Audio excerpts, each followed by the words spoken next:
Hi friends, long time no see.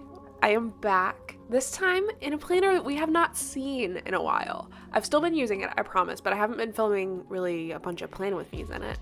This is my Laurel Denise vertical planner. And you'll see here I'm going in immediately. I'm just cutting right in between those little O-ring bindings. Basically, that allows you to turn any planner that's bound in this manner into a disc bound system, right? Where it all just comes off. And for me, because I hate spiral binding with a passion, this was very important because being able to take it off the discs or off the rings, right? Turning it into discs makes it so I'll actually use this planner. I'm also using stickers and washi from Create with Mandy. I love her so much, literally so much. I love her and her shop, and I also love Laurel Denise.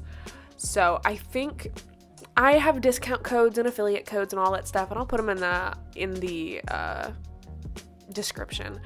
I know that Laurel Denise's launch, I think is it on the 6th? I think it's on the 6th, and I'll be showing off my my pre-order because since I'm one of her affiliates, she does this awesome thing where we can order early, provided that they have the stuff early, and I love it. I love it so much.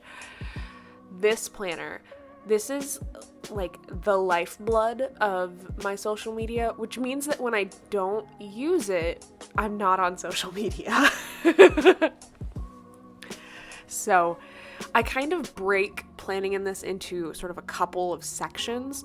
First, I go through, and I've learned that for me, I only need one color. Because in my brain, for this, everything is floating around in the same sphere. I'm thinking, oh, I need to make this book journal, and I need to film this video, and I need to do this other thing. I need to send this email, it's all the same.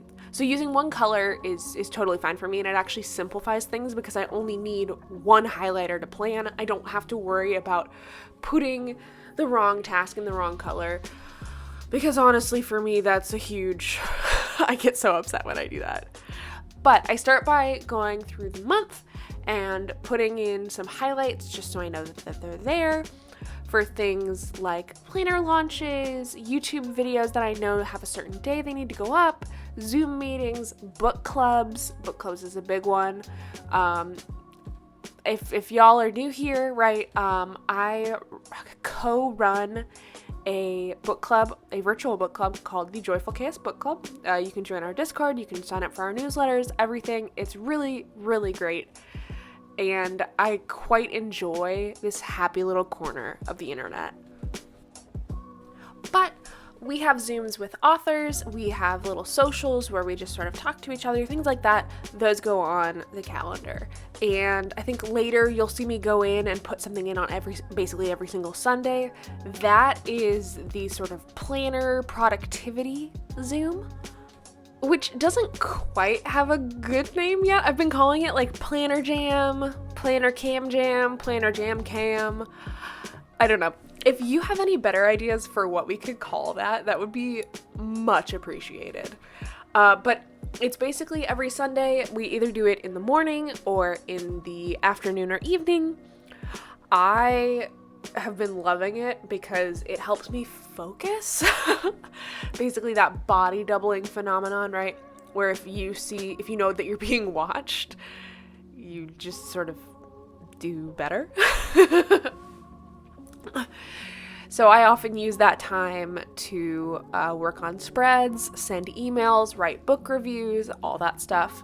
I'm also adding in something I haven't done before, but I saw that Lindsay from My Crafty Plans did this, where she had like this little secret hidden page in her Laurel Denise where she kept track of her monthly stats, and I thought that would be really cool, especially so like because I already track my Instagram and YouTube stats, but I can track, for example, like the number of members in the Joyful Chaos Discord, or how many people are opening and clicking on things in each newsletter that I send out, which is for like my little mathematical heart, it makes me so happy. Like just being able to do that. And every month, right, when I get this planner set up, I just feel so much peace. I feel ready to sort of like conquer the day. And even just going so far as writing on my stinking calendar what days I have things to do is just so nice. It makes me feel so much more prepared. But this page, this sort of just completely blank starter page, this is if I remember to look at it, right, this is the best part of my planner. Because so I can make as many to-do lists as I want, and you'll see there will be several. I've got one for joyful chaos stuff that I need to do. For example, one thing that I left off of this, but that I need to remember to put on this list, has to do with all of the stories for our author chats that we're going to promote. I need to keep track of which books I need to make bullet journal spreads for. I have one little page that I made that sort of tracks where each page is in the process, because I need to make the page, I need to write the review in it, I need to take the photo. And to have the photo, I usually want to have the book, because I want it to be I want to have it be close to the pub date if it's an ARC, or just have the book itself. So for example, today I went out to the bookstore and I picked up In Charm's Way, and I'm not done with you yet because both of those I had made spreads for, but I needed the book to take the photo. And here, let's be clear, I don't need the book. I could very easily take the photo without the book. But I have convinced myself that it looks better when the book is there. So let me know what you think. If you want to enable me and tell me that, yeah, the photos really do look better when the book is there, you just let me know. But remind me, oh my god, please, in the comments, because by the time I finish recording this voiceover and by the time this YouTube video goes up, I will have forgotten all about those author chat stories. I'm just saying. Now, here we've also got YouTube, right? So these, in my head, these are all the videos I'm going to make. We'll see, usually maybe half to a third of them actually sort of make it out. So like, we know there's going to be a September book journal set up, and I know that I'm going to try and have there be an October one a little early. We'll see how that goes. But I'm so happy. I'm literally so happy that I can keep track of all of the little bullet journal things that I need to do in here, right? Rather than having them on tons of little pieces of paper all over the place. I have something similar for like what I need to do for the newsletter that we send out, where right now it's just on a piece of paper, which I have tucked into the sort of front folder of the Laurel Denise. And then I think, as always, probably under this Bujo section, I might have just a notes section or like my little ideas section, because I'm part of Playing with Laura's Social Stars, and so the tier that I'm at, you have a one-on-one with her every month, and I always come out of that with so many ideas that she's come up with or that we've come up with together, and so I always need to have an area to sort of write those down for the month to come. And then, oh my god, another thing, I just keep thinking about like how all of these organizational systems could be upgraded. People were telling me how they have a Bookstagram folder in their Gmail, but they also have a widgets folder. So essentially, two different places. One of them is for like widgets that you got but you haven't clicked on yet. So like they're all in one place, and potentially you can mark them on the calendar so you know when they're coming out in case you wanted to go back and read them, you weren't sure about it. But I'm also one of those people who, if I get a widget for a book that I want, I just immediately click it and I go, oh, hello book, you are mine now. And if it's a book that like I don't want, I delete it. But there are still some that just kind of sit there until I forget about them. Because, for example, I was reading Whale Fall. I read that on audio after the fact. I had been sent a NetGalley widget for it, and I had just completely forgotten. And by the time I remembered, it was gone. So that's just... That's why that's going on my general to-do list, because I need to be more organized in that fashion, because sometimes we can be influenced to read books that are a little bit outside of our comfort zones. It happens to me too. And it's nice to know to already have been reading the copy. And then, oh my god, we're also planning the Joyful Chaos retreat. I'm not going to say where it is yet, mostly because it's going to be announced in the newsletter that goes out in 5 days. But it is in the US. And if you're in our book club and you're interested in coming, there will be a form going out in the newsletter, which I should really just leave a link to sign up for the newsletter in my description here. Hopefully I'll remember to do that.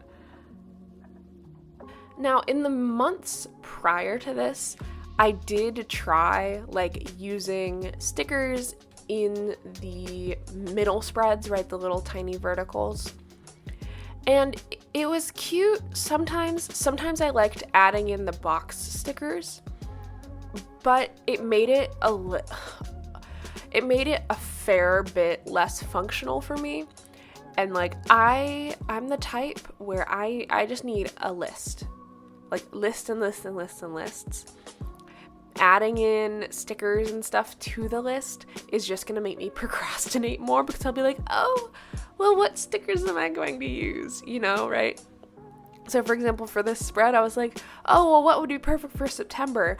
And I was sitting there for 5 to 10 minutes, which got cut out of this video, trying to decide, and I went, these stickers are cute, put them in. So that's why we're doing coral reefs in September, Save the Ocean.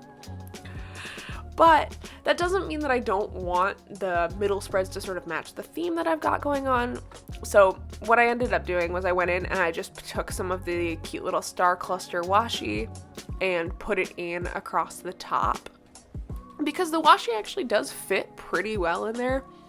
There's a little bit of rearranging that I have to do to make it look centered, but it's really not that bad. And then that means there's so much more space for notes and stuff. But I do have to try to be better this month about actually checking in with my planner every day.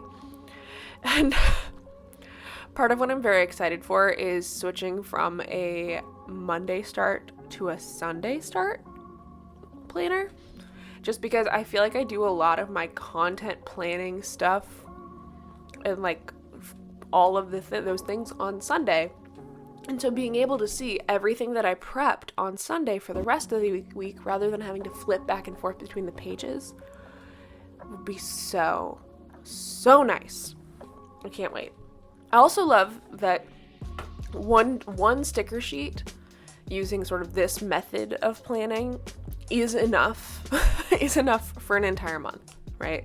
So I feel like more often than not, I have my pile next to me. I have a big pile of stickers and I keep buying more and not actually using them up. So this sort of goes to show that I can actually get away with a lot less, which is reassuring. It's kind of nice. We'll see.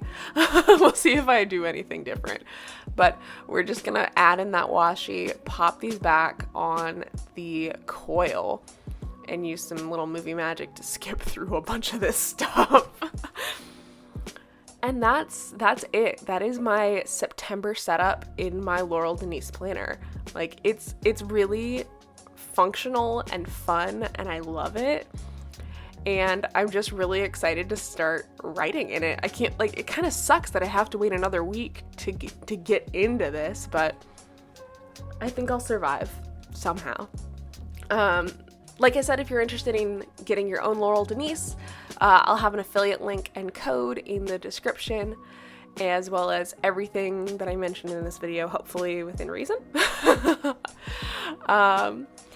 Yeah, let me know what you think of the layout and the planner itself, and as always, happy planning.